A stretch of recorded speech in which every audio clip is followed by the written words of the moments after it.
The gunshot split the afternoon air just as Amelia Vaughn noticed the dust cloud on the horizon, and her heart dropped like a stone into a well when she realized the stagecoach driver had slumped forward in his seat.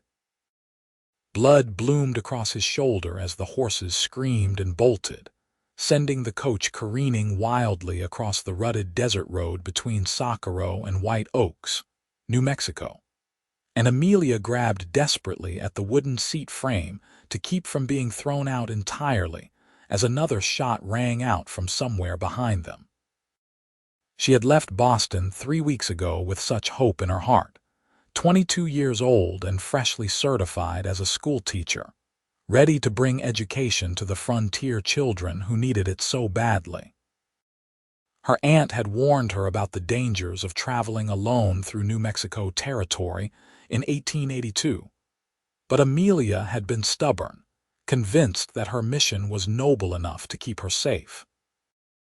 Now, as bandits thundered after the runaway stagecoach and the wounded driver lost his grip on the reins entirely, she realized how foolish her assumptions had been.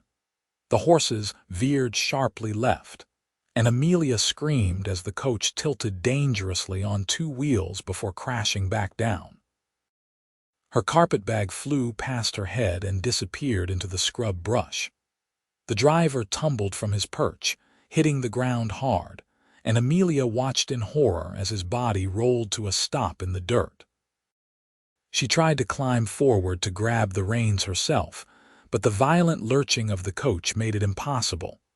All she could do was hold on and pray. That was when she saw him. A lone rider appeared from a cluster of rocks to her right, his horse a magnificent paint that moved like liquid lightning across the desert floor.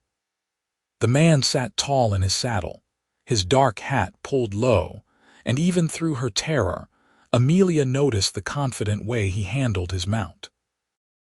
He urged his horse faster, closing the distance between himself and the runaway stagecoach with remarkable speed. The bandits had noticed him too.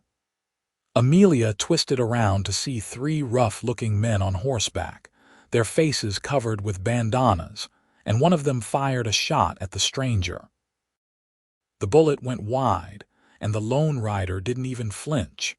Instead, he drew his own revolver with smooth precision and fired back.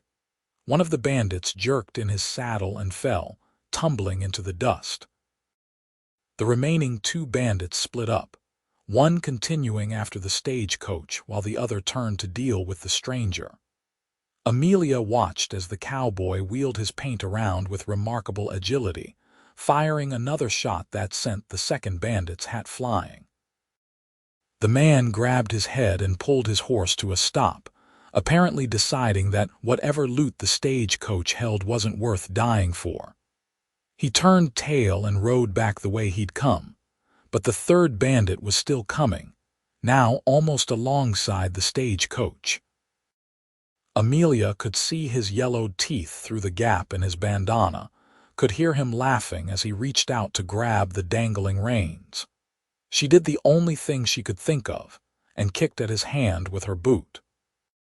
He cursed viciously and grabbed her ankle instead, trying to pull her from the coach. Amelia screamed and kicked harder, her skirts tangling around her legs. The bandit's grip was iron strong, and she felt herself sliding across the seat toward the edge. The ground rushed by below, a blur of rocks and cactus that would surely kill her if she fell at this speed. She clawed at the seat with her fingers, but her gloves slipped on the polished wood. A shot rang out, sharp and clear, and suddenly the bandit's grip vanished. Amelia scrambled back into the coach, gasping, and looked up to see the stranger riding alongside the coach now, his revolver still smoking. The third bandit was clutching his arm and falling behind, his horse slowing to a walk.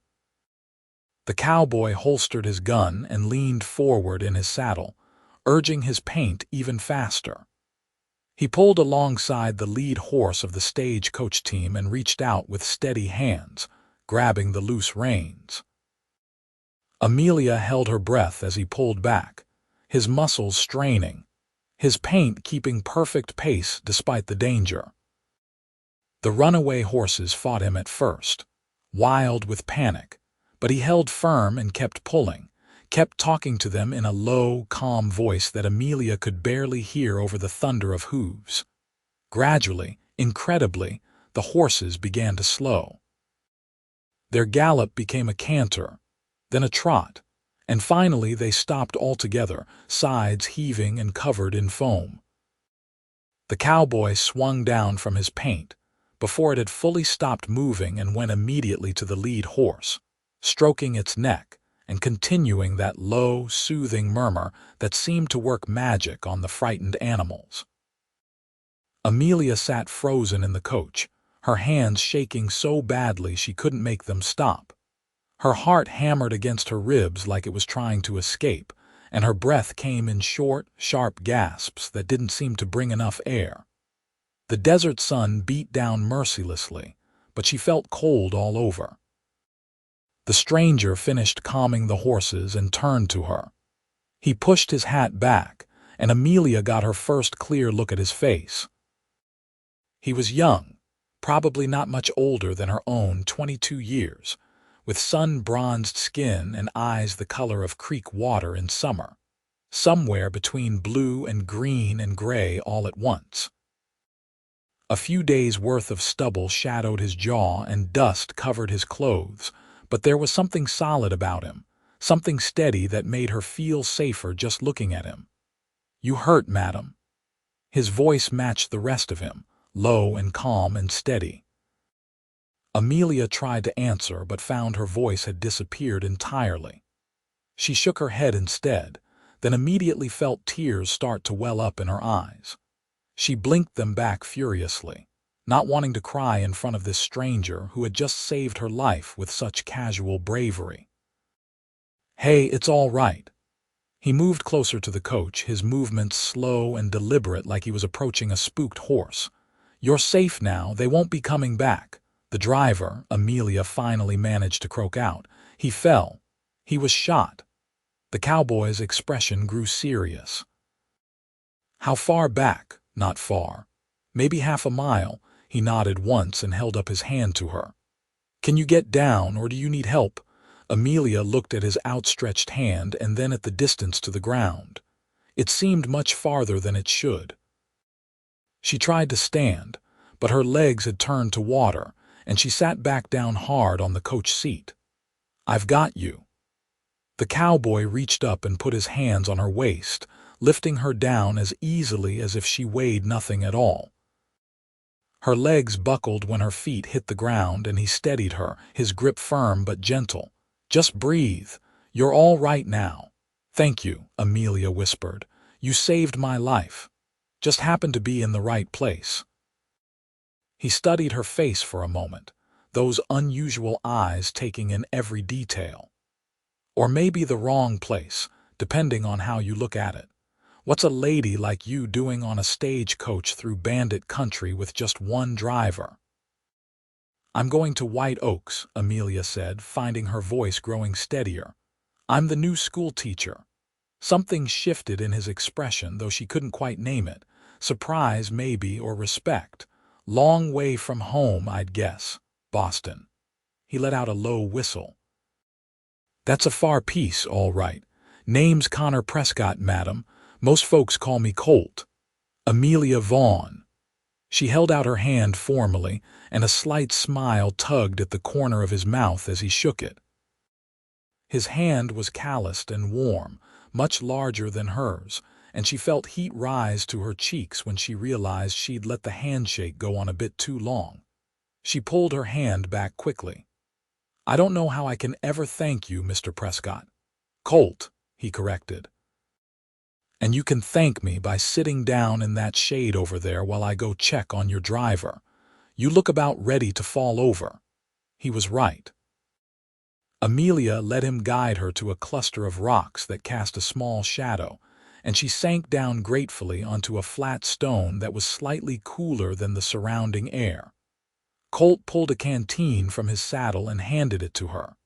"Drink slow," he instructed. Not too much at once, or you'll get sick." The water was warm but tasted like heaven. Amelia forced herself to take small sips as he'd instructed, even though she wanted to gulp it down. She watched as Colt mounted his paint and rode back the way they'd come, his posture easy and relaxed despite everything that had just happened. How could he be so calm? Her own hands were still trembling. He was gone perhaps 15 minutes, though it felt longer. When he returned, his expression was grim. "Driver's dead," he said simply as he dismounted. "Took that bullet right through the heart. He probably didn't feel much." Amelia closed her eyes and said a quick prayer for the man's soul. She hadn't even known his name. "Can't bury him proper out here," Colt continued. "Ground's too hard and we don't have tools, but I moved him into the shade and said some words. We can send someone back from White Oaks to collect him." "How far is it to town?" Amelia asked. Colt looked up at the sun, gauging its position. "About 20 miles. Too far to reach before dark, especially with these coach horses. They're spent." "So what do? We camp here tonight, head out at first light." He must have seen the alarm in her face because he added quickly, "I know it's not proper, madam, but there's no help for it. I promise you'll be safe. I'll keep watch, and we'll be in White Oaks by tomorrow afternoon." Amelia knew he was right, but the impropriety of spending the night alone with a strange man, even one who had saved her life, made her deeply uncomfortable. If word got out, her reputation would be ruined before she even started teaching. But what choice did she have? She couldn't very well drive the stage coach herself, and she certainly couldn't walk 20 miles across the desert. "All right," she said quietly. "Thank you." Colt nodded and got to work setting up camp. Amelia watched in fascination as he moved with efficient purpose, unhitching the exhausted horses from the coach and leading them to a spot where some sparse grass grew between the rocks. He rubbed them down with handfuls of dry grass, talking to them the whole time in that same low, soothing voice. Then he gathered wood for a fire, though where he found enough burnable material in this seemingly barren landscape was a mystery to her. "Can I help?" Amelia finally asked, feeling useless just sitting there. "You know how to make coffee, of course. Then you can help with that if you don't mind. Coffee pot's in my saddlebag along with the grounds." Amelia stood on legs that felt more solid now and went to his paint horse. The animal regarded her with large, intelligent eyes as she fumbled with the saddlebag. She found the coffee pot and grounds, along with strips of dried meat, a small sack of cornmeal, and some other supplies. She brought everything over to where Colt had built the fire.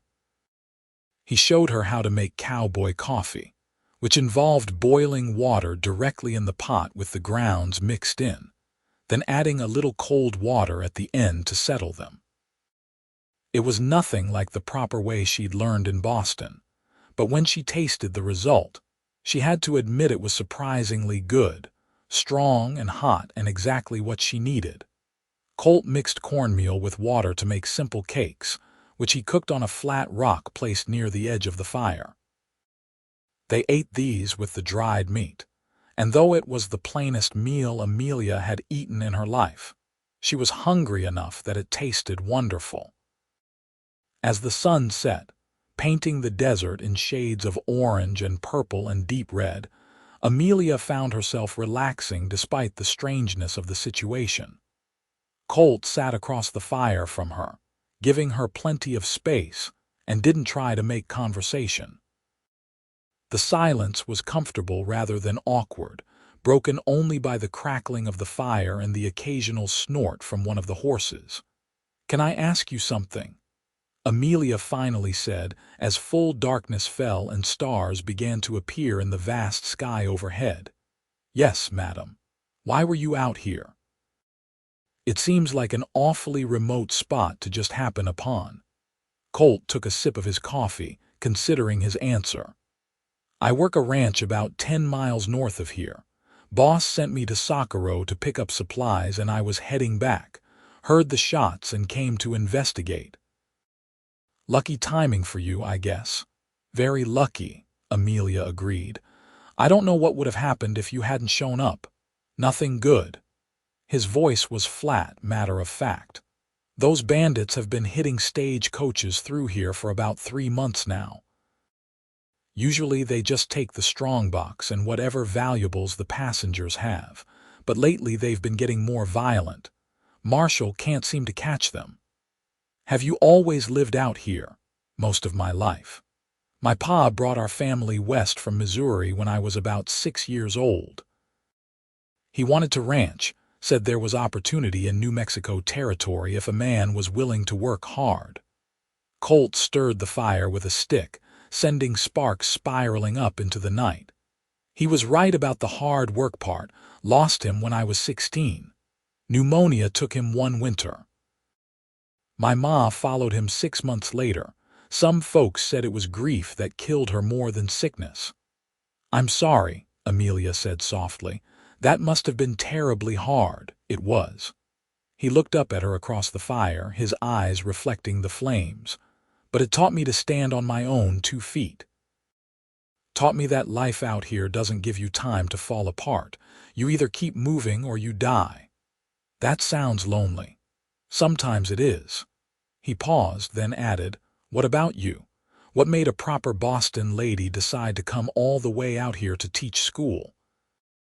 Amelia wrapped her arms around herself, though the night wasn't particularly cold yet. I wanted to do something meaningful with my life. My family wanted me to marry some banker's son and spend my days hosting tea parties and doing needlework. That's fine for some women, but it felt like a slow death to me.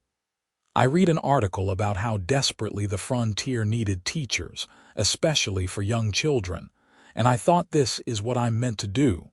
This is how I can make a difference. Noble reason, Colt said, and he sounded like he meant it. White Oaks will be lucky to have you.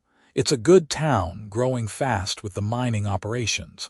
Lots of families settling there, which means lots of children who need education. I hope I can live up to their expectations. I expect you will. He stood up and added more wood to the fire. You should get some sleep, Miss Vaughn. I'll keep watch. Got to make sure those bandits don't get any ideas about coming back. You need to sleep too. I'll rest later. I've gone longer than this without sleep before. Amelia wanted to argue, but exhaustion was pulling at her like a physical weight. The events of the day had drained her more thoroughly than she'd realized. Colt fetched a blanket from his saddle and spread it near the fire for her, then retreated to the other side, settling down with his back against a rock and his rifle across his lap. Amelia lay down on the blanket, using her bundled-up shawl as a pillow. The ground was hard and uneven, nothing like her feather mattress back home, but she was tired enough that it barely mattered. She watched Colt's silhouette against the starlight, this stranger who had saved her life and was now keeping watch over her safety, and felt a strange stirring in her chest that she couldn't quite name. She fell asleep to the sound of the fire and the vast silence of the desert night, feeling safer than she probably should have. When Amelia woke, dawn was painting the eastern sky in shades of pink and gold. Colt was crouched by the fire, already brewing fresh coffee, and she noticed with a pang of guilt that he looked just as alert as he had the night before. Had he really stayed awake the entire time? Morning, he said when he saw her stirring. We'll eat quick and get moving. I want to get you to White Oaks before afternoon. They shared another simple breakfast of cornmeal cakes and coffee. Then Colt hitched 2 of the coach horses to his paint's saddle line while Amelia gathered her few belongings. Her carpetbag was lost somewhere in the desert, thrown from the coach during yesterday's wild ride, so all she had were the clothes on her back and the small reticule that had stayed tied to her wrist through the whole ordeal. You'll ride in the coach, Colt told her. It'll be rough without a driver's skill at handling the team, but it's better than walking. I'll lead the horses from my paint. Won't that be terribly slow? Some, but we'll manage. The horses rested overnight and we won't push them too hard. Colt helped her into the coach, and Amelia couldn't help but notice how his hands lingered on her waist just a moment longer than strictly necessary. When she looked down at him, their faces were close enough that she could see golden flecks in his gray-green eyes, and something in his expression made her breath catch. Then he stepped back, clearing his throat, and moved to mount his paint. The journey to White Oaks was indeed slow and rough. The coach bounced and swayed over every rut and rock, and Amelia had to brace herself constantly to keep from being thrown around. She tried to occupy her mind by rehearsing what she would say to the school board when she finally arrived, but her thoughts kept drifting back to the man leading her horses. Colt Prescott was unlike anyone she'd ever met in Boston. The men there had been refined, educated, concerned with business and social standing and making the right impression. Colt was pure capability and competence, someone who acted rather than talked, who knew exactly what to do in a crisis and did it without hesitation. There was something deeply attractive about that, though Amelia felt slightly scandalized by her own thoughts. She'd known him less than 24 hours after all, but he'd saved her life. That had to count for something, didn't it? Around midday, they stopped to rest the horses in the shade of a rocky outcropping. Colt shared his canteen with Amelia and gave her the last of the dried meat, refusing to take any for himself despite her protests. "You need it more than I do," he said firmly. "You've had a rough couple of days and you need to keep your strength up." "So do you," Amelia countered. "You haven't slept. I'm used to it. That doesn't make it right." A small smile tugged at his mouth. "You're stubborn, aren't you? My aunt calls it determined." "I bet she does." He took a small piece of the meat just to placate her, and Amelia felt a small surge of victory. They sat together in the shade, and Amelia found herself studying him more openly now. In the full light of day, she could see details she'd missed before. A thin scar across his left eyebrow. The way his dark hair curled slightly at the nape of his neck where it touched his collar. The capable strength in his hands as he worked at repairing a loose buckle on one of the horse's harnesses. "Can I ask you something personal?" Amelia said before she could stop herself. Colt looked up from his work. "You can ask. Can't promise I'll answer." "Why aren't you married? A man like you, I would have thought some woman would have snapped you up by now." He actually laughed at that, a short bark of genuine amusement. "A man like me doesn't have much to offer a wife. I work sunrise to sunset at the Broken Creek Ranch, sleep in a bunkhouse with 5 other cowboys, and make just enough money to keep myself fed and clothed. Not exactly husband material." "I think you're selling yourself short," Amelia said quietly. "Any woman would be lucky to have a man who's as brave and capable as you are." Something shifted in Colt's expression, became more serious. He set down the harness and looked at her directly.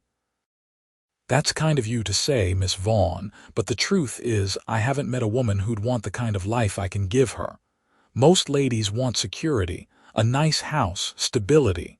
All I've got is hard work and uncertain prospects. Maybe you haven't met the right woman yet. Maybe not." His eyes held hers for a long moment, and Amelia felt heat rise to her cheeks again.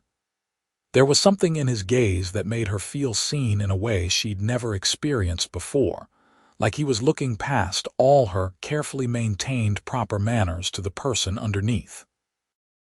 They continued on, and as the afternoon wore on, Amelia began to see signs of civilization.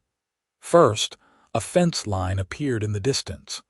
Then they passed a small ranch house with smoke curling from its chimney. Finally, as the sun began its descent toward the western horizon, the town of White Oaks appeared before them. It was larger than Amelia had expected, sprawling across a valley between low hills. She could see a main street lined with buildings, churches with white steeples and houses scattered among the hills. Smoke rose from multiple chimneys, and even from a distance she could hear the sounds of activity. Hammering voices, the lowing of cattle. "There she is," Colt said, pulling his paint to a stop. "White Oaks, your new home." Amelia felt a strange mixture of excitement and nervousness flutter in her stomach. This was it. This was where her new life would begin. She climbed out of the coach to stand beside Colt, looking down at the town spread below them. "It's bigger than I thought it would be," she admitted. "Mining boom brought a lot of people in. Gold and silver in the hills around here. Town's been growing fast for the past few years." He pointed to a large building near the center of town. "That's the schoolhouse there, the white building with the bell tower. Your schoolhouse, I guess." "I'll ride with you to town," Amelia said suddenly, then felt foolish for stating the obvious. Of course she would. She was in the coach and he was leading it. But Colt seemed to understand what she meant. He smiled at her, and it transformed his whole face, made him look younger and less guarded. "I'd be honored to escort you the rest of the way, Miss Vaughn. Make sure you get there safe and sound." They made their way down the hill into White Oaks as the evening shadows grew long. People stopped to stare as they passed, taking in the dusty stagecoach with no driver and the cowboy leading it on his paint horse. Amelia tried not to feel self-conscious about her disheveled appearance. Her dress was dirty and torn. Her hair had come loose from its pins, and she probably looked like she'd been dragged through the desert backward, which wasn't far from the truth. Colt led them to a large building with a sign reading White Oaks Hotel and Boarding House. He helped Amelia down from the coach, and she was acutely aware of every eye on them. "Wait here," Colt said. "I'll get the proprietor."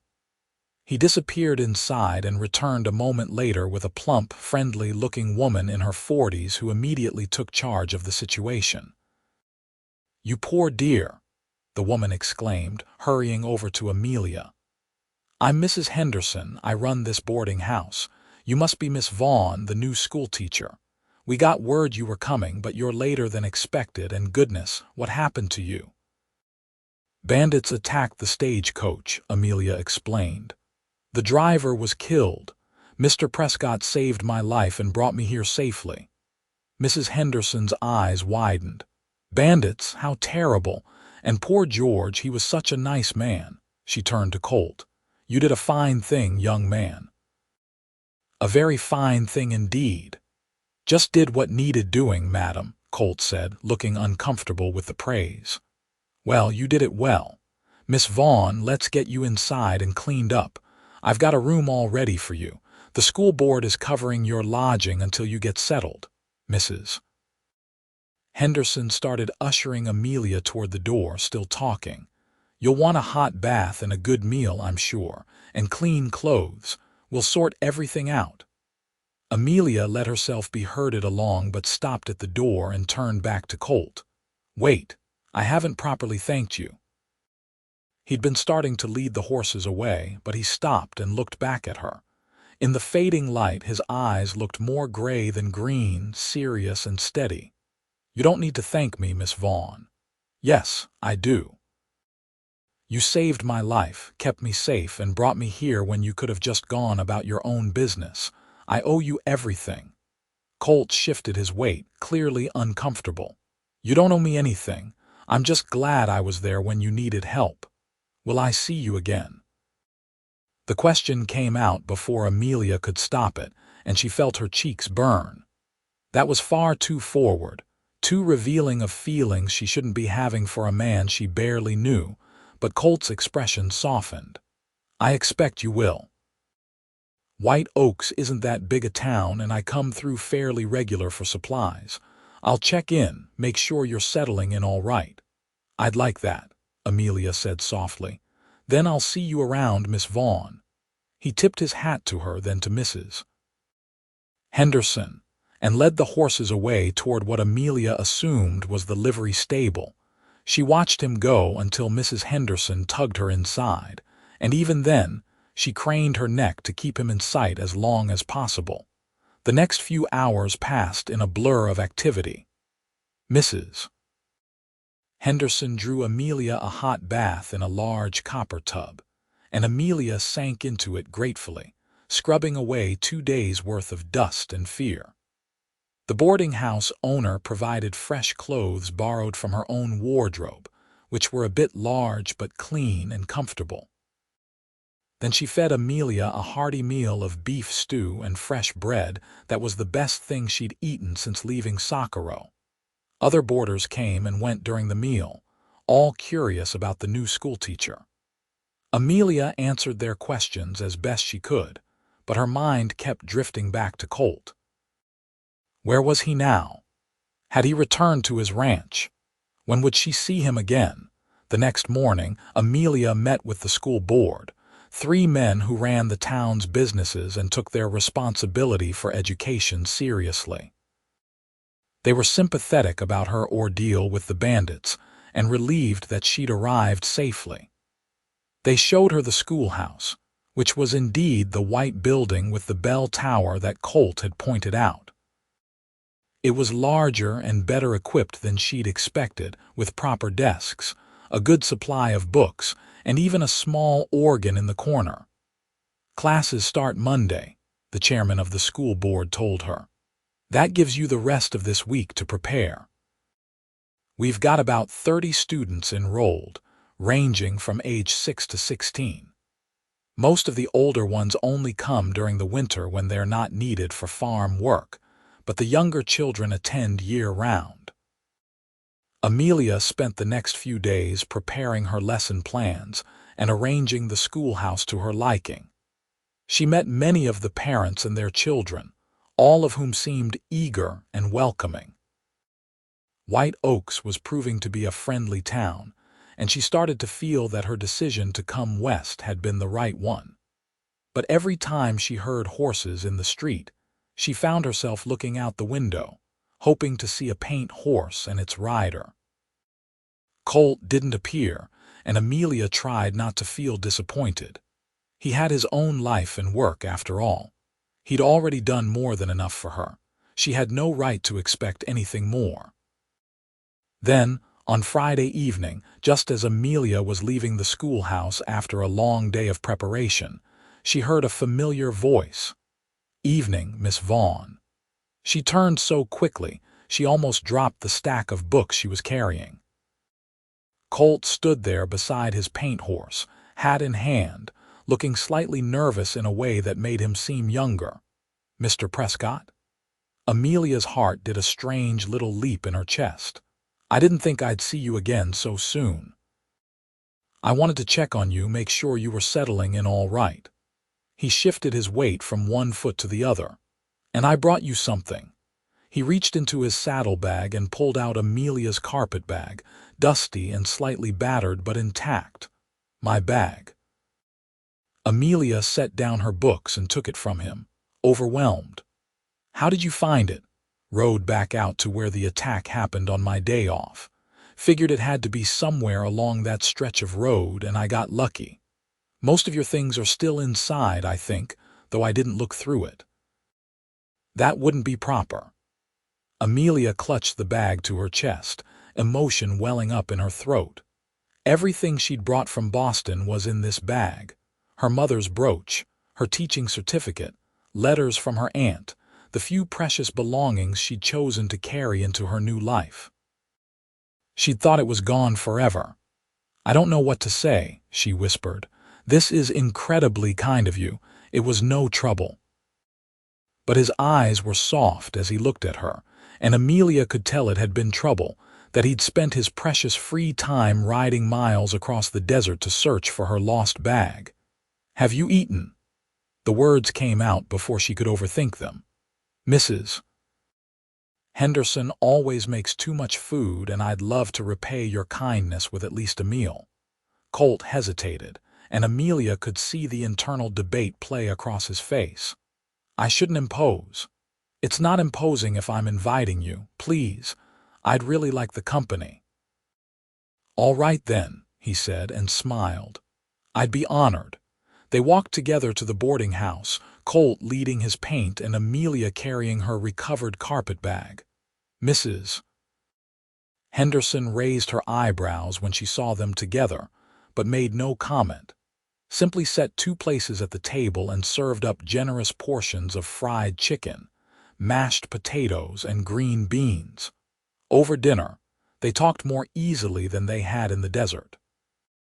Amelia told Colt about her preparations for the school term, and he told her stories about life on the Broken Creek Ranch.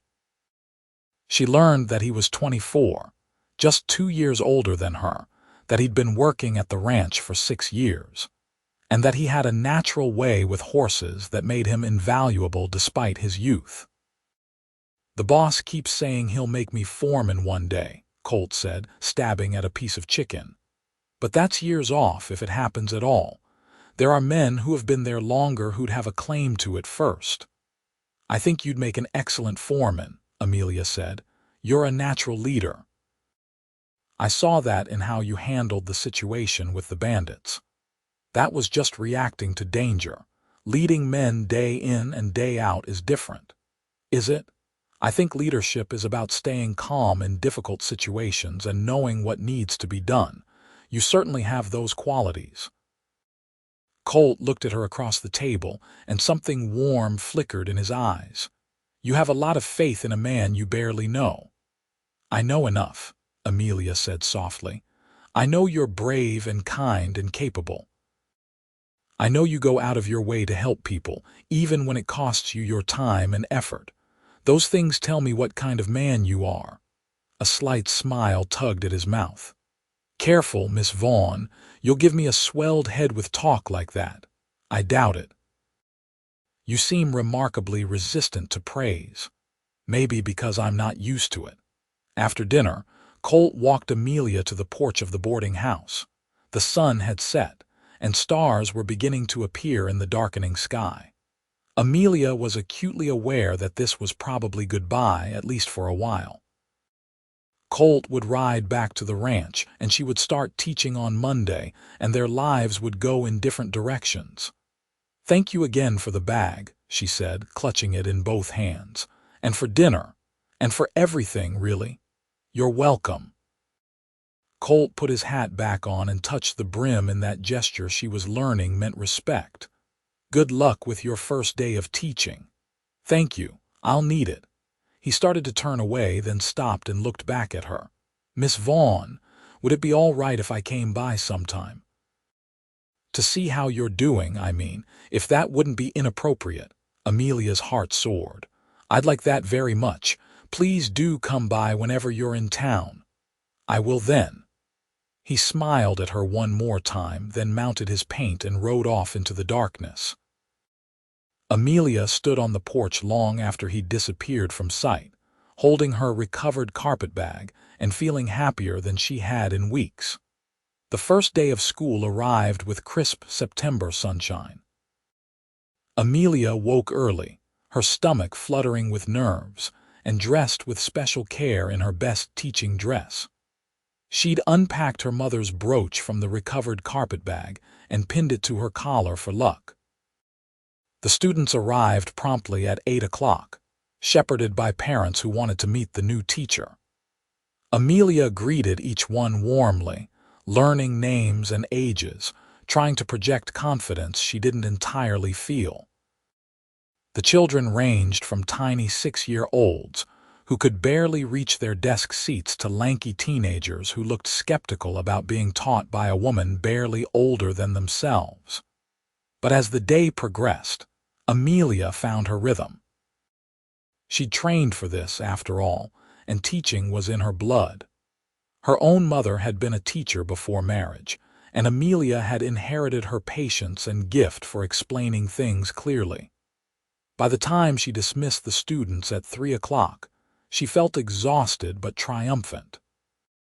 The day had gone well. The next few weeks fell into a comfortable pattern. Amelia taught during the day, prepared lessons in the evening, and slowly grew more confident in her role. The children warmed to her, and even the skeptical teenagers began to pay attention in class. Parents complimented her work, and the school board expressed satisfaction with their choice of teacher.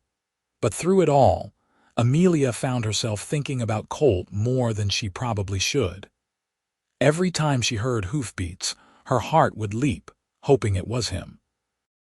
She told herself she was being foolish, that he was just a kind man who'd helped her, and that she was reading too much into his actions.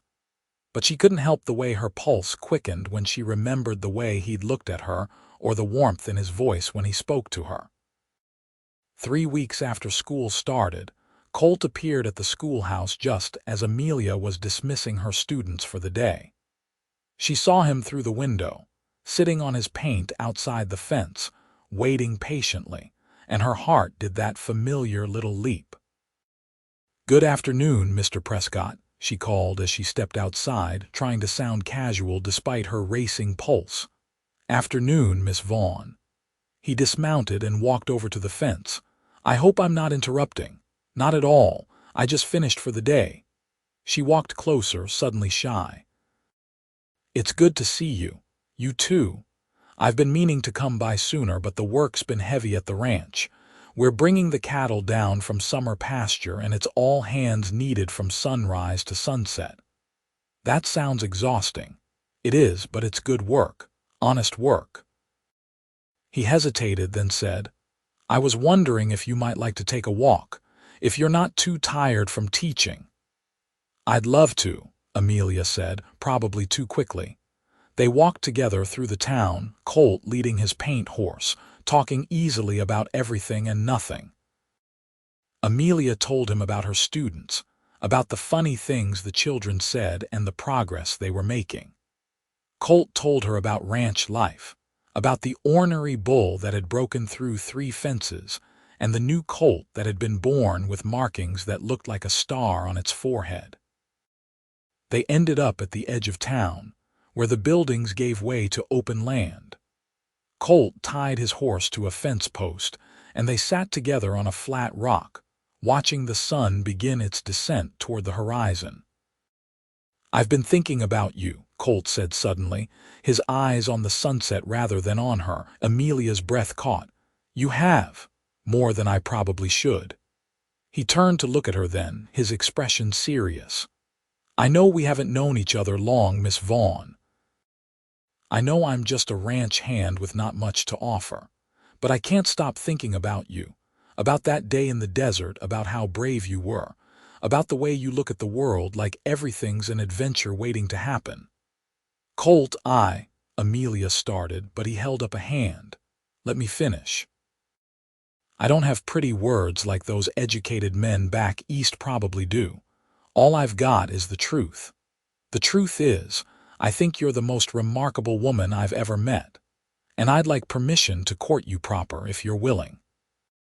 If I haven't misread the situation entirely and made a fool of myself." Amelia felt tears prick at her eyes, but they were happy tears. "You haven't misread anything. I've been thinking about you too, constantly. Every time I see a paint horse, my heart leaps, hoping it's you. I've been trying to talk myself out of these feelings, telling myself it's too fast, too soon, but the heart doesn't seem to listen to reason." Colt's whole face lit up with a smile that took Amelia's breath away. "So is that a yes?" "Yes. Absolutely yes." Amelia laughed, giddy with happiness. "I would love for you to court me." He reached out and took her hand, his calloused fingers gentle as they intertwined with hers. "I'll do right by you, Amelia. I promise you that. I know your reputation matters, especially as a schoolteacher, so we'll do everything proper. But I want everyone to know that I'm courting you, that you're spoken for. I want that too." They sat together as the sun set, hands clasped, talking about their hopes for the future. Colt spoke hesitantly at first, then with growing confidence, about his dream of having his own ranch someday, of building something that would last. Amelia talked about her love of teaching, about wanting to make a real difference in her students' lives. "They're not such different dreams when you think about it," Colt mused. "Both about building something, creating something good. I suppose you're right." As darkness fell, Colt walked Amelia back to the boarding house. At the door, he lifted her hand to his lips and placed a gentle kiss on her knuckles, and Amelia felt the touch all the way to her toes. "May I call on you Sunday afternoon?" Colt asked. "We could take another walk or whatever you'd like to do." "I'd love that." After he left, Amelia floated up to her room, her hand still tingling where he'd kissed it. Mrs. Henderson caught her in the hallway and gave her a knowing smile. "That cowboy's sweet on you," the older woman said. "And unless I'm much mistaken, you're sweet on him too." Amelia felt her cheeks warm. "Is it that obvious?" "Only to anyone with eyes in their head." Mrs. Henderson patted her arm. "He seems like a good man, dear. A hard worker, respectful, kind to animals. Those are good signs in a man. He is good. He's very good. Then I'm happy for you." "You deserve some happiness after that terrible ordeal with the bandits." The courtship progressed with old-fashioned propriety that would have satisfied even Amelia's strict Boston aunt. Colt called on her every Sunday afternoon without fail, and they took long walks around White Oaks or sat on the boarding house porch talking for hours. Sometimes he brought her small gifts, wildflowers he'd picked on the range, a smooth stone shaped like a heart that he'd found in a creek, a book of poetry he'd bought from the general store because he thought she'd like it. They were never alone in a way that would damage Amelia's reputation. Mrs. Henderson or one of the other boarders was always nearby, serving as an informal chaperone. But despite the propriety, Amelia fell more in love with Colt with each passing week. She loved the way he really listened when she talked, asking thoughtful questions and remembering details from previous conversations. She loved his quiet strength, the way he never bragged but simply did what needed doing.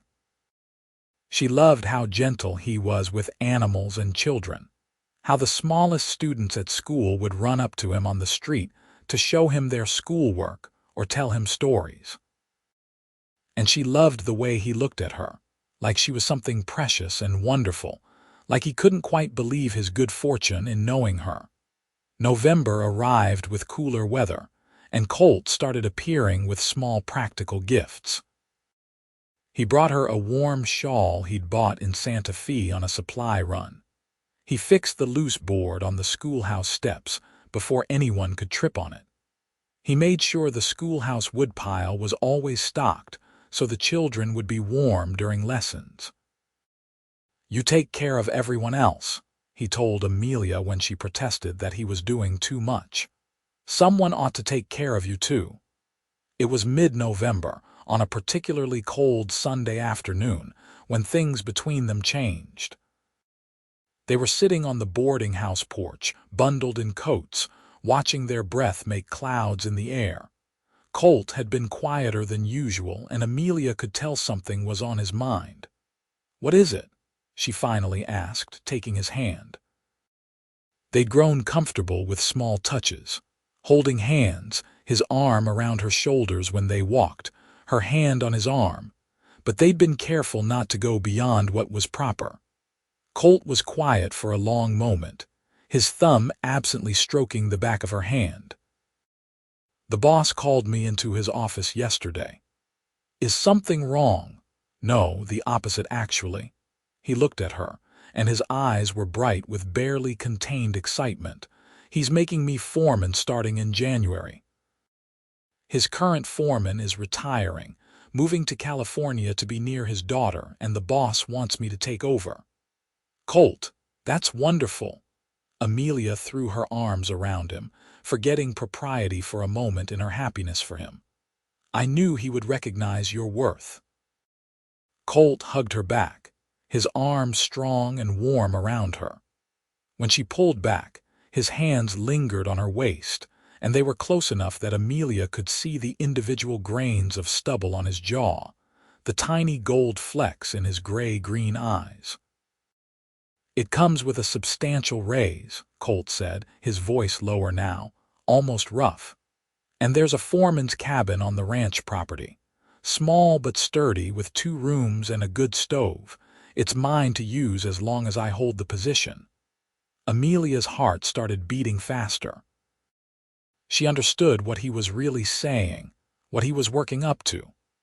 "Amelia," Colt said, and it was the first time he'd used her given name without the miss in front of it.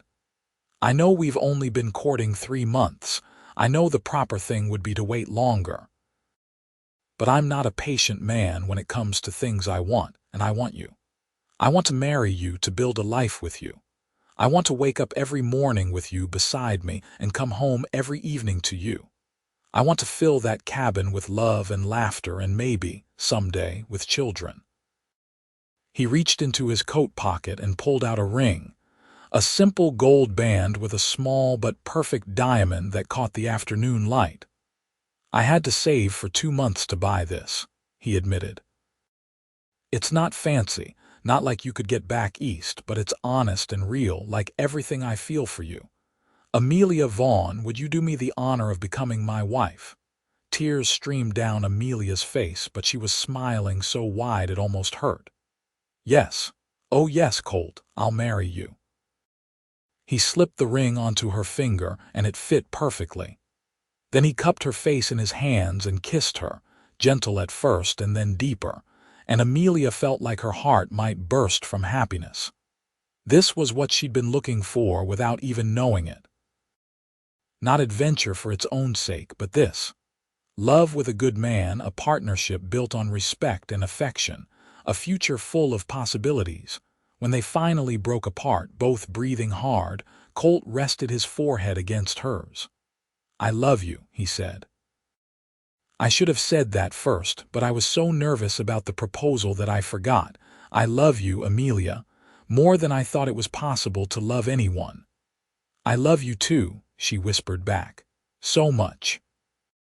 They decided on a December wedding, giving them just enough time to make the necessary preparations, but not so long that the waiting would be unbearable. Amelia wrote to her aunt in Boston, explaining everything that had happened and inviting her to the wedding, though she knew the journey would be too difficult for an elderly woman in winter. Her aunt wrote back with her blessing and a generous check as a wedding present, along with a letter saying she was proud of Amelia for finding her own path and her own happiness.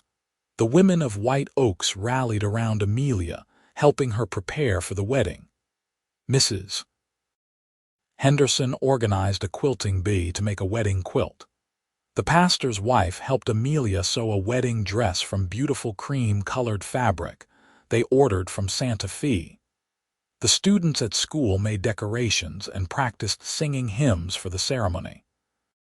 Colt, meanwhile, worked with quiet determination to prepare the foreman's cabin. He spent every spare moment fixing it up, replacing worn floorboards, sealing gaps against the winter cold, building new furniture. The other ranch hands helped, and Amelia heard from multiple sources that Colt had become almost obsessive about making sure everything was perfect for his bride. The wedding was set for December 15th, a Saturday. The days leading up to it seemed to crawl by, each one lasting an eternity. Amelia found it hard to concentrate on teaching, her mind constantly drifting to thoughts of Colt and their upcoming marriage. The children noticed and teased her gently about being in love, and Amelia didn't bother to deny it. Finally, the day arrived. It was cold but clear, the sky a brilliant blue overhead. The church was packed with people, more than Amelia had expected. It seemed like the entire town had turned out for the wedding, along with all the hands from the Broken Creek Ranch. Amelia stood in the church's back room, looking at herself in the borrowed mirror. Her wedding dress was simple but elegant, with long sleeves and delicate lace at the collar and cuffs. She'd styled her hair in a soft updo with a few curls framing her face, and she wore her mother's brooch at her throat. In her hand, she carried a small bouquet of winter greenery and dried flowers. "You look beautiful, dear," Mrs. Henderson said, dabbing at her eyes with a handkerchief. "Like an angel. I feel like I'm in a dream," Amelia admitted. "A wonderful dream I don't want to wake up from." The church organ began to play, and Mrs. Henderson gave Amelia a quick hug. "That's your cue. Go get your cowboy." Amelia walked down the aisle alone, since her father had died years ago and there was no one to give her away. But she didn't feel alone. The church was full of friendly faces, people who had become like family in the few months she'd been in White Oaks. And at the end of the aisle stood Colt, looking almost unrecognizable in a new suit, his dark hair neatly combed. His eyes locked on her with such love and devotion that it took her breath away. When she reached him, he took her hand, and she could feel the slight tremor in his fingers. He was nervous too, she realized, and somehow that made her love him even more. The ceremony was traditional and simple. They spoke their vows in clear, steady voices, promising to love and honor each other for as long as they both lived. When the pastor pronounced them husband and wife, Colt kissed her with sweet tenderness, and the congregation erupted in applause and cheers.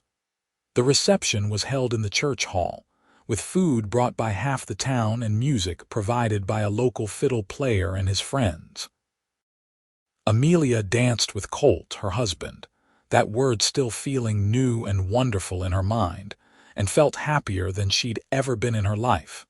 As the evening wore on, and the celebration continued around them, Colt leaned down to whisper in Amelia's ear, "Are you ready to go home, Mrs. Prescott?" Mrs. Prescott. Amelia loved the sound of that. "Yes, I'm ready." They slipped away from the reception, climbing into a wagon Colt had borrowed and decorated with ribbons. The ranch was an hour's ride from town, and they traveled through the darkness under a sky full of stars. Amelia snuggled close to Colt's side for warmth. The foreman's cabin was everything Colt had promised, and more. He'd hung lanterns outside so they could see as they approached, and when he carried Amelia over the threshold, she gasped at what she saw. The interior was cozy and warm, with a fire burning in the stove and candles lit throughout the room. The furniture Colt had built was simple but well made. A table with 2 chairs, a rocking chair by the fireplace, and through the open door to the bedroom, a large bed covered with the wedding quilt the women had made. "Colt, it's perfect," Amelia breathed. "Not as perfect as you." He set her down gently and took her hands in his. "I meant everything I said in those vows, Amelia. I promise I'll spend the rest of my life making you happy. You already make me happy, more than I ever thought possible."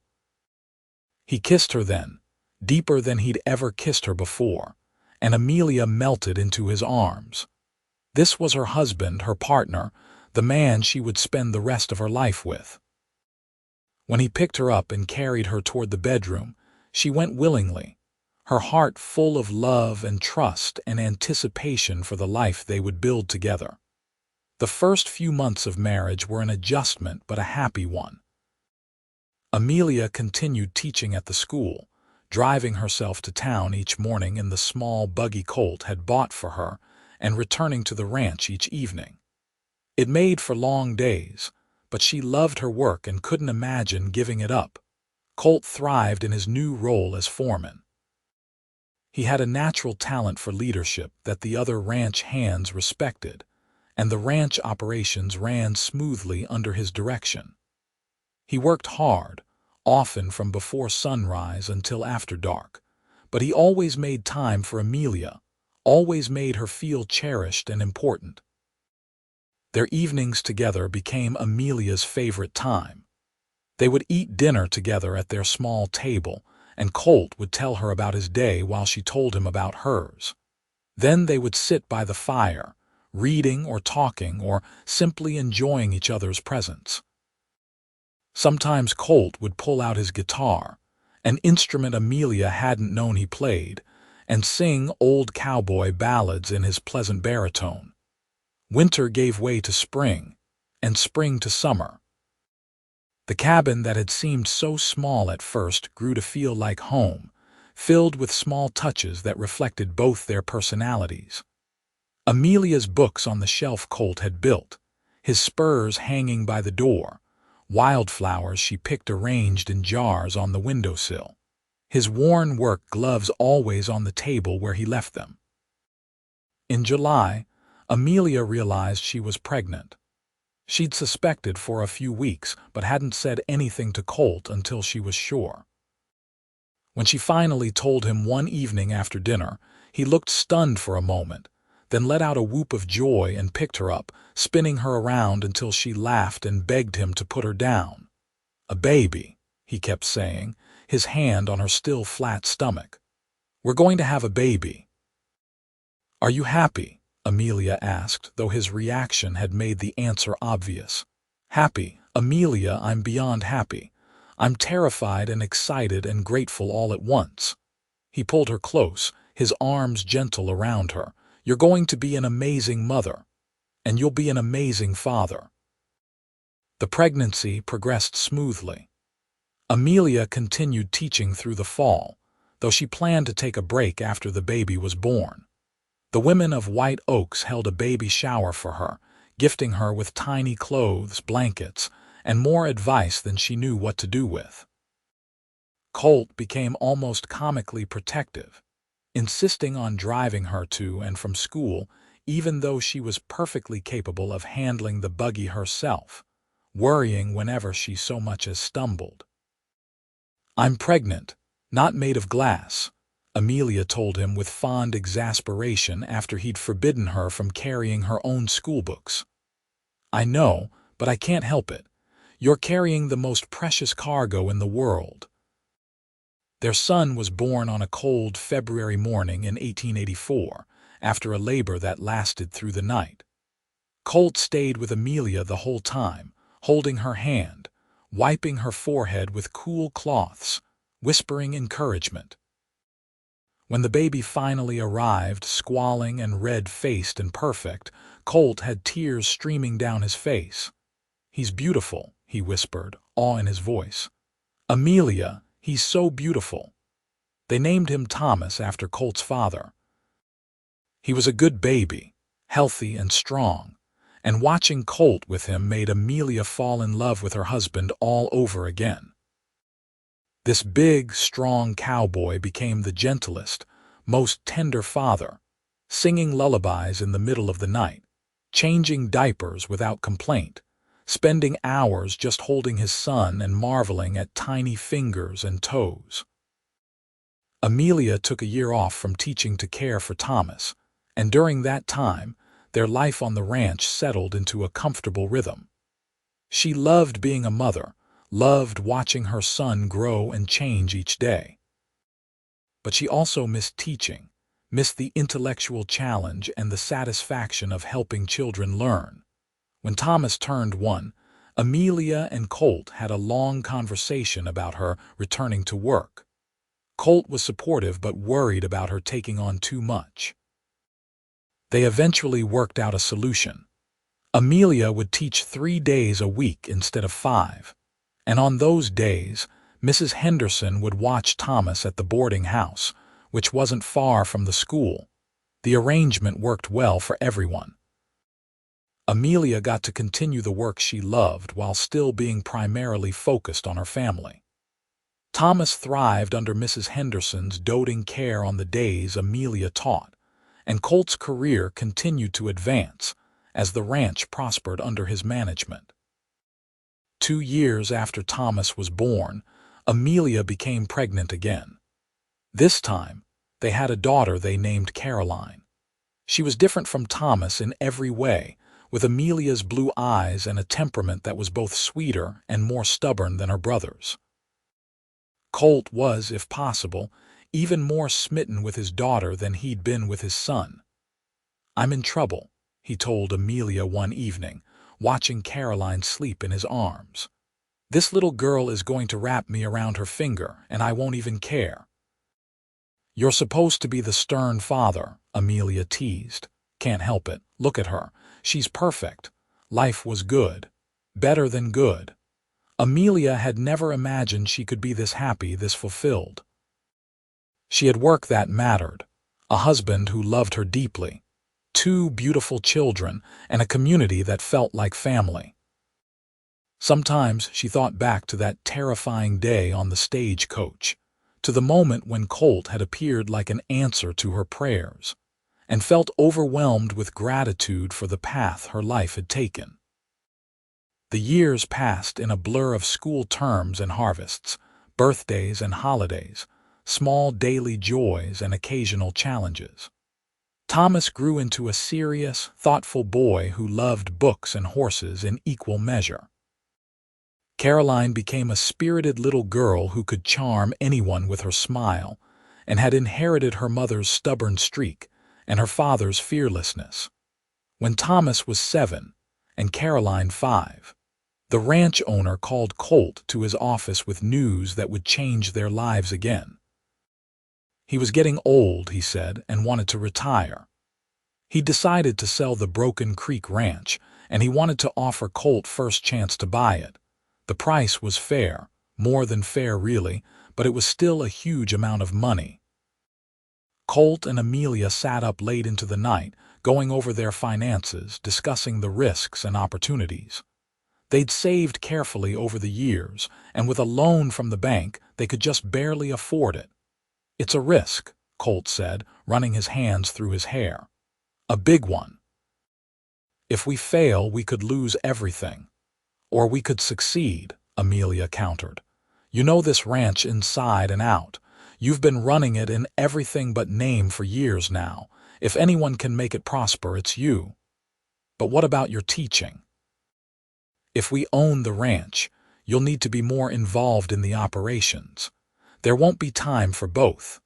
Amelia had thought about this a lot. The children are older now, and there's a new teacher in White Oaks who's doing a wonderful job.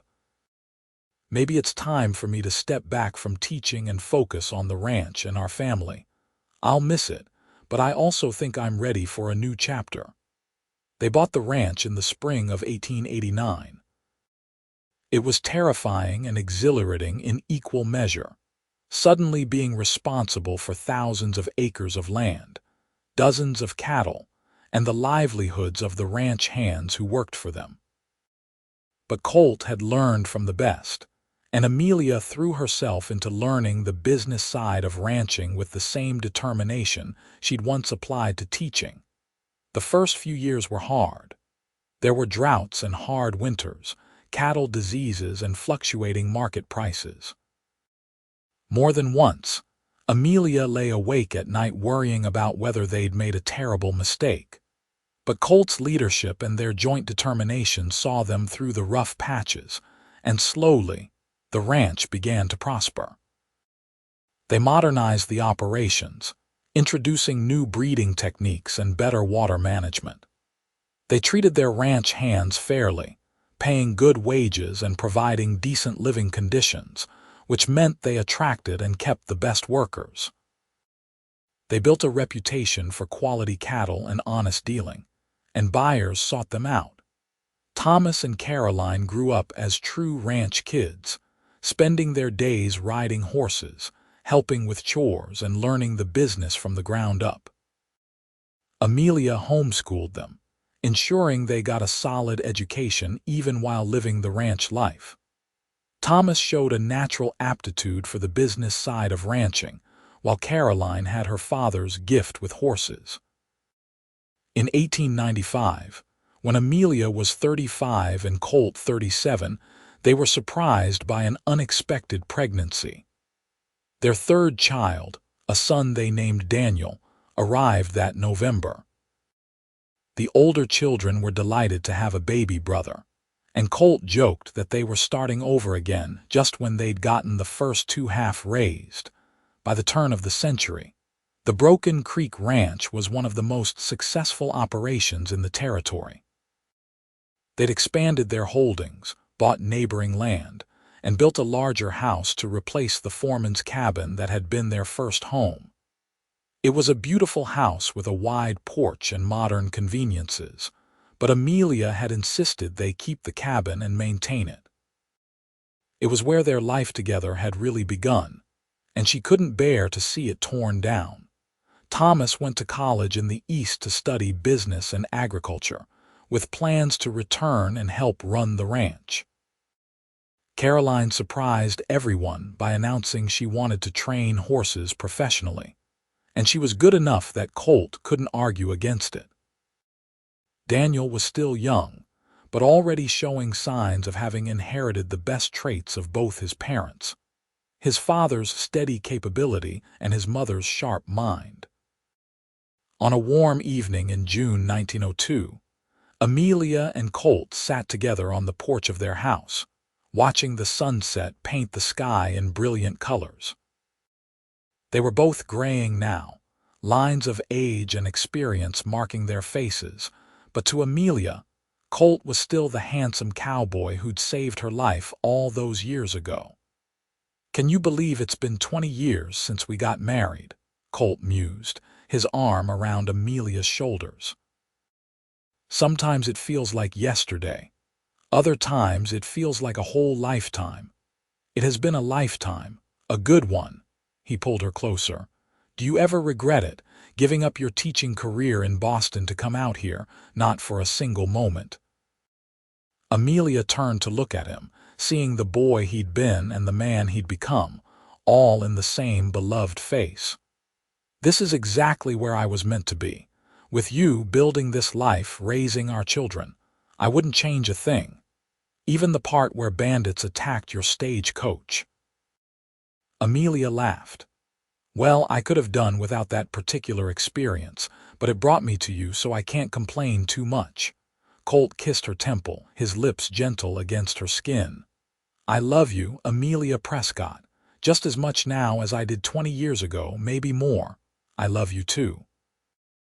They sat in comfortable silence as the sun disappeared below the horizon, and stars began to appear in the darkening sky. From inside the house, they could hear Caroline playing piano while Daniel sang along, slightly off-key but enthusiastic. It was a perfect moment, ordinary and extraordinary all at once. The years continued their steady march. Thomas returned from college and married a smart young woman named Elizabeth who fit seamlessly into the ranch family. They had 3 children in quick succession, making Amelia and Colt grandparents and filling the ranch with new life and laughter. Caroline married a horse trainer she'd met at a competition in Denver, and they started their own breeding operation on a piece of land Colt and Amelia gave them as a wedding present. Daniel, meanwhile, showed an interest in medicine and talked about becoming a veterinarian, a career path his parents enthusiastically supported. In 1910, New Mexico finally achieved statehood, a moment of celebration for everyone who'd spent their lives in the territory. Amelia was 50 years old by then, and Colt 52, but they both felt young at heart, energized by the promise of what the future might hold. The ranch continued to thrive under their management, and increasingly under Thomas's leadership as he took on more responsibility. Amelia found herself with more free time and decided to return to teaching in a different way. She started a small school on the ranch for the children of their workers, teaching reading and arithmetic in the mornings, just as she'd done so many years ago in White Oaks. It satisfied the part of her that had always been a teacher while allowing her to stay close to home. They weathered hard times when they came. The drought of 1912 was particularly brutal, and they lost a significant portion of their herd.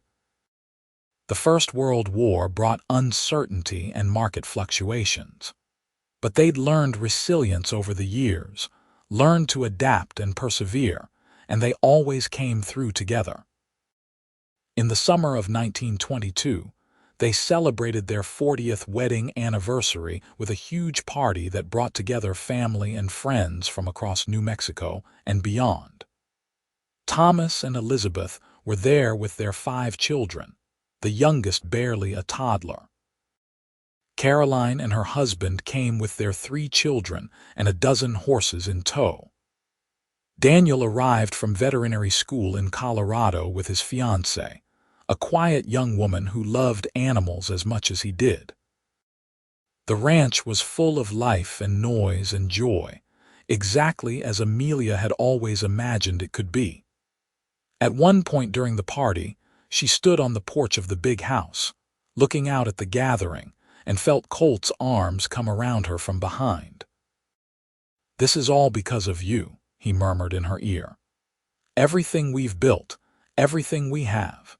It started that day I pulled alongside that runaway stagecoach and saw a scared but brave woman who refused to give up. I think it started when you decided to help instead of riding past," Amelia corrected, turning in his arms to face him. "You saved me in more ways than you know." "We saved each other," Colt said. "You gave me something to work for, something to build toward. Before you, I was just drifting, doing my job, but not really living. You taught me what it meant to truly live." They kissed, gentle and sweet, the kiss of 2 people who'd loved each other through 40 years of joys and sorrows, triumphs and challenges, and would love each other still through whatever years remained. The party continued around them, their children and grandchildren laughing and playing, and Amelia thought about the long, winding road that had brought her from a stagecoach in the desert to this moment. It hadn't been easy. There had been hard times and heartbreak, failures and fears. But through it all, she'd had Colt beside her, steady and true, and that had made all the difference. As the sun set on their anniversary celebration, painting the New Mexico sky in those same brilliant colors Amelia had first seen on the day Colt saved her, she squeezed her husband's hand and smiled. "Thank you," she whispered. "For what?" "For riding with me to town that day. For all the days since. For this life we've built together." Colt raised their joined hands to his lips and kissed her knuckles, just as he had on the boarding house porch so many decades ago. "Thank you for saying yes when I asked you to take a chance on a cowboy with more dreams than sense. Best decision I ever made. Mine too." The years that followed were gentler, slower. Colt and Amelia gradually handed over more of the ranch operations to Thomas, transitioning into a well-earned semi-retirement.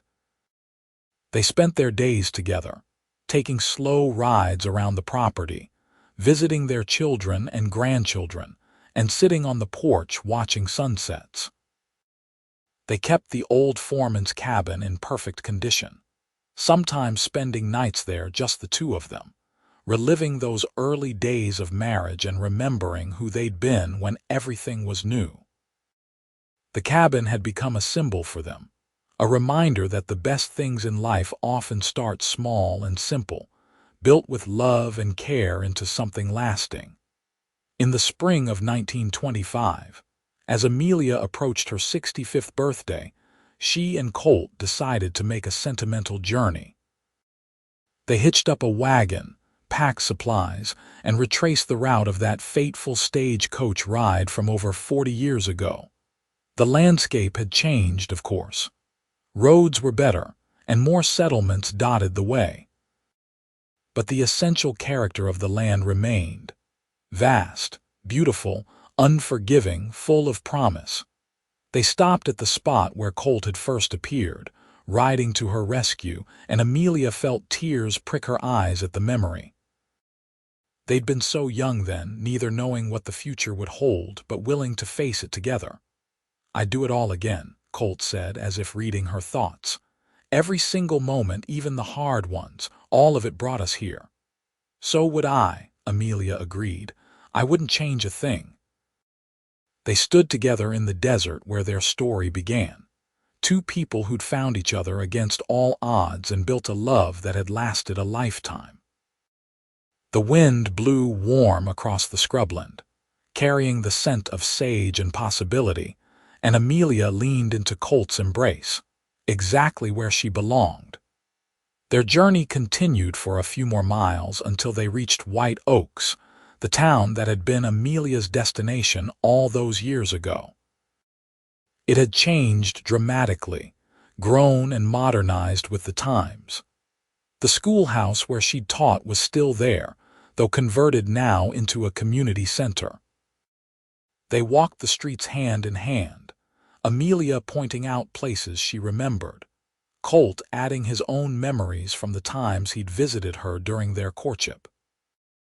They found the old church where they'd been married and sat in a back pew, remembering that December day when they'd promised to love each other for as long as they lived. The church was empty except for them, peaceful, and filled with soft afternoon light streaming through the windows. "We kept those promises," Colt said quietly. "Through everything, we kept them." "We did," Amelia agreed, "and I'd make them again right now without hesitation." They stayed in White Oaks for a few days, visiting old friends and places that held meaning for them before returning to the ranch. Life settled back into its comfortable rhythm, and the seasons continued their eternal cycle. More grandchildren arrived, and then great-grandchildren, filling the ranch with new generations. Thomas proved to be an excellent steward of the land, preserving his parents' legacy while adapting to changing times. Caroline's horse training business thrived, and her reputation spread across the West. Daniel became a respected veterinarian, splitting his time between his practice and the ranch, where his expertise was invaluable. Colt and Amelia watched it all with pride and satisfaction, knowing they'd built something that would last long after they were gone. But more than the land and the business, they'd built a family bound together by love and respect, a family that knew the value of hard work and integrity, because those values had been modeled for them every day. In the fall of 1932, they celebrated their 50th wedding anniversary. By then, Amelia was 72 and Colt 74, both slowed by age but still sharp in mind and spirit. The celebration was even larger than the 40th anniversary had been, with family coming from as far as California and back east. The party lasted 3 days, full of stories and laughter, music and dancing, and more love than any two people could reasonably expect to receive in a lifetime. On the last evening of the celebration, as the party wound down and the youngest children were being carried off to bed, Amelia and Colt slipped away to the old foreman's cabin. They'd made sure it was prepared with fresh linens and a fire in the stove, and they spent the night there, just the two of them, as they had on their wedding night 50 years before. They lay together in the dark, holding hands, listening to the same wind that had blown across this land for thousands of years and would blow long after they were gone. 50 years, Colt marveled. Half a century together. How did we get so lucky? "I don't think it was luck," Amelia said thoughtfully. "I think it was choice. We chose each other and then we kept choosing each other every day through everything. That's what made the difference. You're right." He squeezed her hand gently. "Best choice I ever made. Mine too." They fell asleep like that, hands clasped, hearts full, exactly as they'd done on so many nights before. The years that followed were peaceful. Colt's health began to decline gradually, his joints stiffening with arthritis, his steps becoming slower. But his mind remained sharp, and his love for Amelia never wavered. She cared for him tenderly, just as he'd cared for her through her own various illnesses over the years. They'd promised to be there for each other in sickness and health, and they honored that promise. In the spring of 1935, Colt passed away peacefully in his sleep at the age of 77. He'd spent the evening before with Amelia on the porch, watching the sunset and talking about their children, their grandchildren, all the blessings they'd received. He told her he loved her one more time, kissed her goodnight, and simply didn't wake up the next morning. Amelia grieved deeply, but without bitterness. She'd had 52 years with the love of her life, more than many people ever got. She'd lived a full, rich life with a man who'd loved her completely, and she had a family and legacy that would continue long after she was gone. She took comfort in knowing that Colt had died happy, surrounded by love, at peace with the life he'd lived. She continued living at the ranch, now cared for by her children and grandchildren as she'd once cared for them. She spent her days reading, doing light chores in the garden, and telling stories to the great-grandchildren who loved to hear about the old days. She made sure they all knew about their grandfather, about how brave and kind and capable he'd been, about how he'd saved her life and given her everything that mattered. On warm evenings, she would sit on the porch in the rocking chair Colt had made for her 50 years ago, watching the sun set over the land they'd built together. Sometimes, she felt his presence so strongly it was as if he was sitting right beside her, his hand in hers, his voice murmuring stories in her ear. Amelia lived to the age of 83, passing away peacefully in the summer of 1945 with her children at her bedside. Her last words were, "Tell Colt I'm coming," and there was a smile on her face as she took her final breath. They buried her beside Colt on a hill overlooking the ranch, under the shade of an old cottonwood tree. The whole family gathered for the funeral, and then they gathered again at the ranch house for a celebration of her life. The stories flowed freely that day. Stories of courage and determination, of love and partnership, of two people who'd found each other in the most unlikely circumstances and built something beautiful together. Thomas stood up to give a toast, raising his glass high. "To my parents," he said, his voice thick with emotion. "To Colt Prescott, the cowboy who saved a schoolteacher from bandits and found his destiny. And to Amelia Vaughn Prescott, the brave woman who came west looking for purpose and found love instead. They showed us what it means to build a life together, to face challenges with courage, to love completely and without reservation.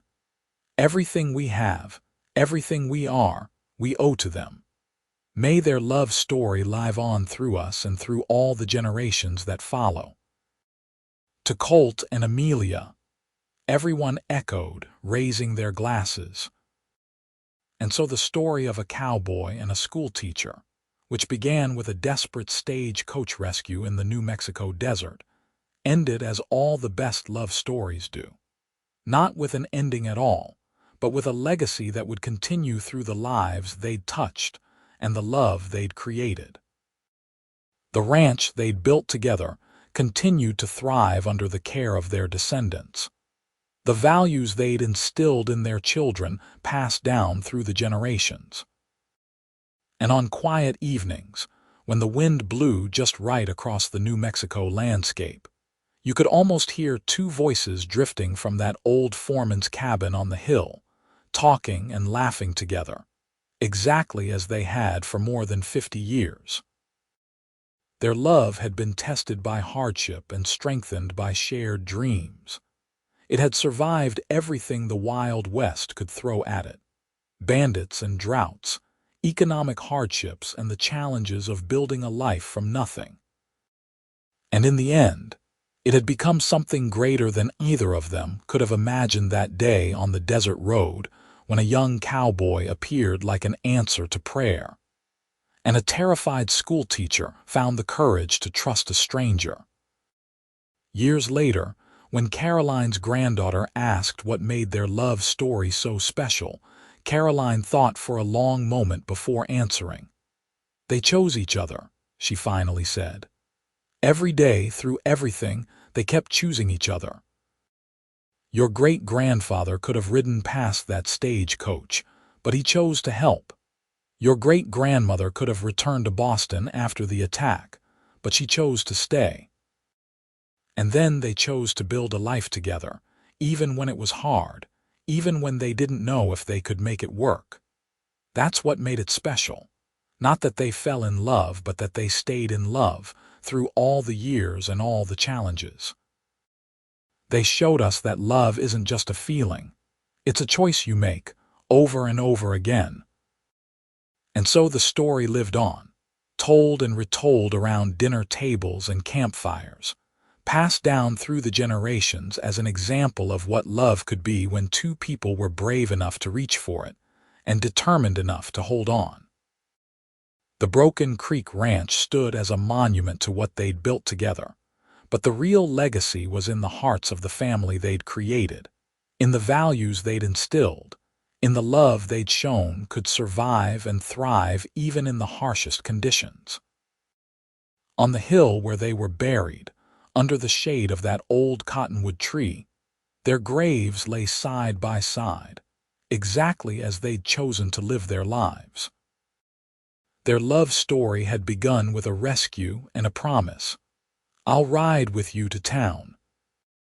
And in the end, they'd ridden together much farther than that, all the way through a lifetime of shared adventure, building not just a ranch but a dynasty, not just a marriage but a love that would be remembered for generations to come.